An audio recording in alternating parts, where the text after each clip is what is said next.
There are plenty of such cases. If you think it's just some random lunatics committing these acts, you're mistaken. It's a streamlined production line involving government agencies, law enforcement, doctors, military medics, and of course, anti-cult organizations, the main suppliers of victims for the butchers.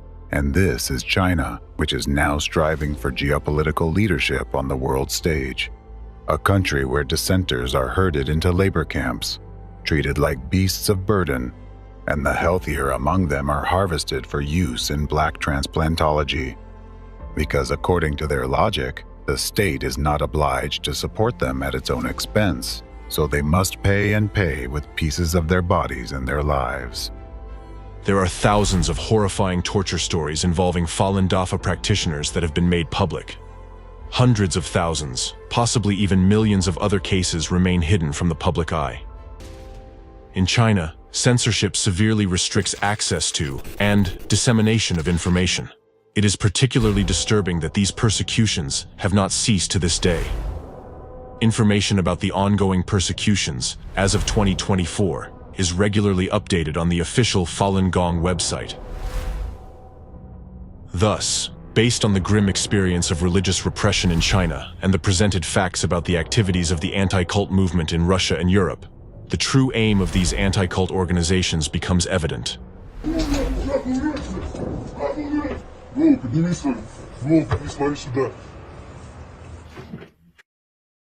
It is not by chance that the mass organ harvesting cases involving Falun Dafa practitioners became known to the public.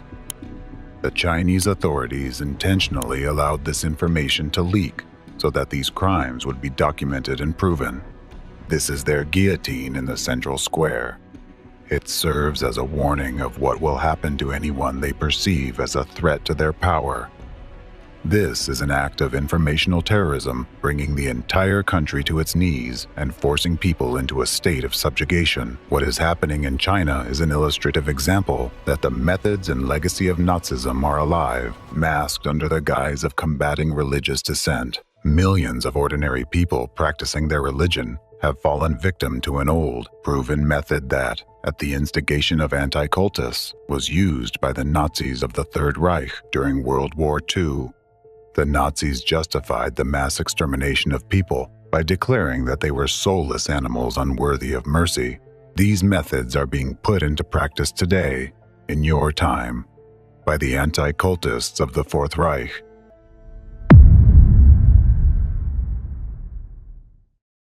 What do you think they have planned for those already marked with a yellow star?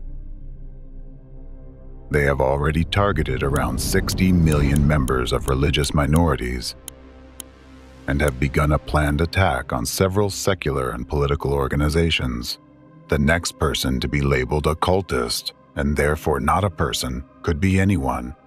And God help you if you find yourself in their victim's place.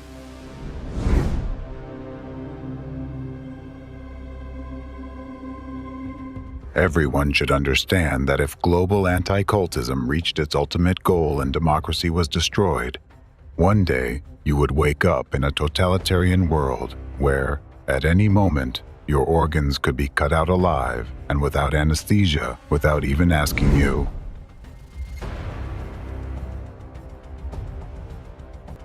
I have said it before and will say it again.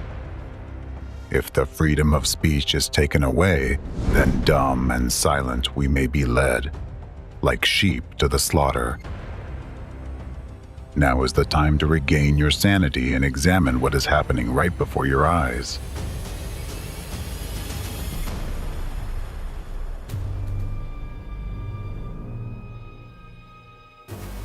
Anti-cultism is a phenomenon that should never have existed in our society. Anti-cultism today is a new form of Nazism. Let me put it this way.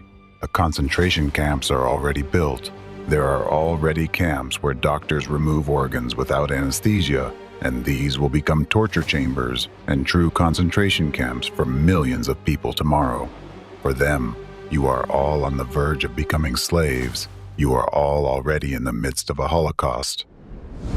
Thus, in accordance with the Convention on the Prevention and Punishment of the Crime of Genocide, adopted on December 9, 1948, and ratified by 153 countries. The activities of members of anti-cult organizations and their accomplices are qualified as genocide. According to the Rome Statute of the International Criminal Court, adopted on July 17, 1998, and ratified by 124 countries, the activities of members of anti-cult organizations and their accomplices are qualified as genocide and crimes against humanity.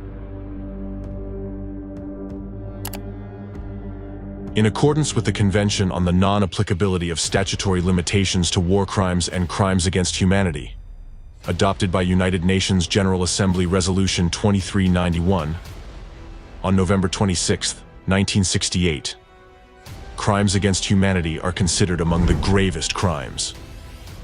Even if these acts do not constitute a violation of the internal laws of the country in which they were committed. Crimes against humanity have no statute of limitations, regardless of when they were committed and whether they were committed during wartime or peacetime. Representatives of the terrorist network of anti-cult groups have not limited their targets to specific organizations and their members. They carried out a successful campaign to demonize an entire nation.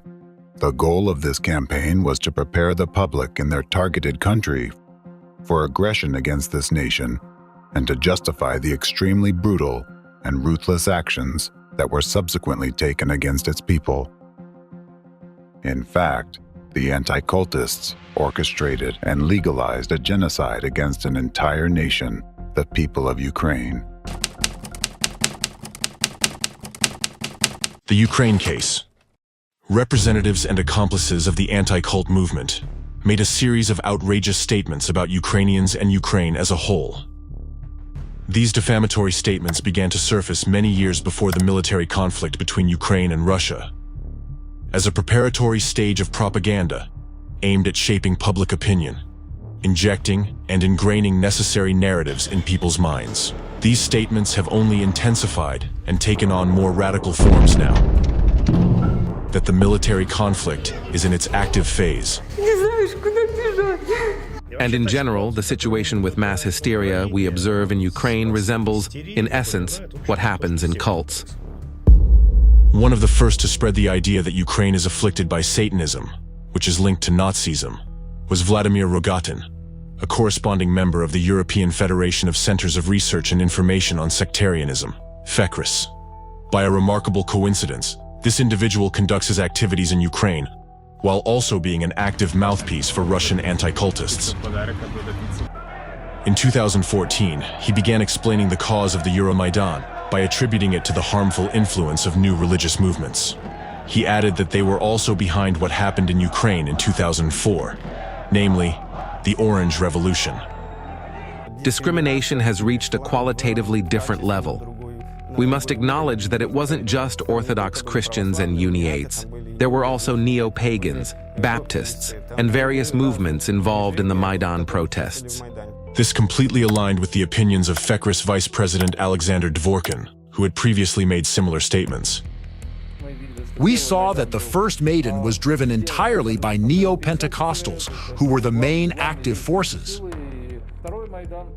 The second Maidan had a more complex religious component involving not only cults, but also the Uniate Church, which belongs to the Roman Catholic Church. However, Ukrainian Uniates are a special case, and in many ways, in general, they have, you could say, a cultist mindset as well. Well, there were also neo-pagans and Scientologists, too. Similar sentiments were expressed by the Ratsir's Vice President Alexander Novopashin. So, what did the Ukrainians do? Or rather, their American curators and mentors? They began to direct these destructive cults and organizations. Remember the saying, if you can't beat them, lead them. Surprisingly, it was the American intelligence agencies who first started fighting the cults. But they failed. Then, they decided to try to control the cult leaders through bribery, intimidation, and so on. It worked. The same thing was done in Ukraine. Now, totalitarian sects, that is, destructive cults, while continuing their main destructive activities, have also started working for the Ukrainian regime. Neo-Pentecostals and neo-pagans took an active part in the Orange Revolutions, for example, on the Maidan. There, they gained considerable combat experience and can now be used to organize and sustain street riots in Russia. In the same 2014 interview, Rogatin stated, In Ukraine, there is a growing influence and presence of various satanic cults. According to various estimates, there are more than 100 satanic groups operating in our country, with a total of about 2,000 followers. Subsequently, this rhetoric of Satanism supposedly engulfing Ukraine was picked up by high-ranking Russian government officials. They used similar narratives to justify the war as a necessity to de-Satanize Ukraine. Thus, the Assistant Secretary of the Security Council of the Russian Federation, Alexei Pavlov, stated, I believe that, with the continuation of the special military operation, it becomes more and more urgent to carry out the desatanization of Ukraine, or, as the head of the Chechen Republic Ramzan Kadyrov aptly put it, its complete de-shaitanization. Pavlov also mentioned the Church of Satan, which has allegedly spread throughout Ukraine, and claimed that, through network manipulations and psychotechnologies, the new regime has transformed Ukraine from a state into a totalitarian hypersect. Ukraine, the whole country, is just one new cult. This is an absolutely anti-Christian, absolutely anti-Orthodox political regime.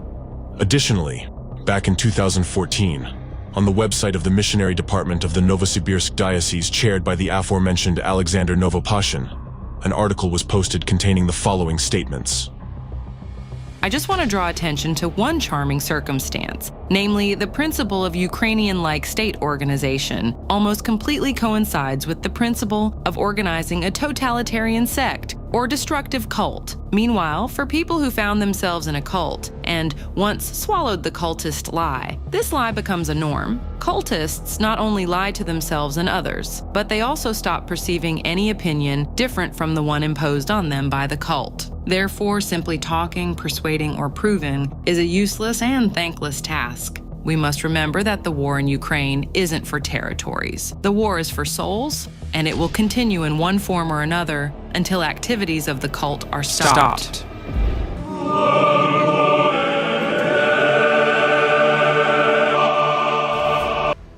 All this rhetoric is aimed at instilling in the minds of Russians the idea that the current military conflict is not just a war, but a holy war. It is clear that loving Ukraine, the Lord is now punishing it. And I'll repeat once again, in order to understand what is happening, you need to understand why the Lord is punishing Ukraine. Why exactly Ukraine? Ukrainians now hate Russians because Russians are merely God's tool. It's like a belt with which a father punishes his child. It's a holy war. It's a war for what we believe in. So I wouldn't be surprised if calls are voiced in churches and mosques. The rhetoric of a holy war is necessary for the state to justify its aggressive actions, in order to make people believe that their country and they themselves are fulfilling some sacred duty. The purpose of these narratives is to convince the public that a war leading to the destruction of the victim state, the deaths of countless people, and the destabilization of the entire democratic world is acceptable and even necessary. Most importantly, this global anti-cultism seeks to divert citizens' attention from how their own country, which initiated this war, is turning into a totalitarian state.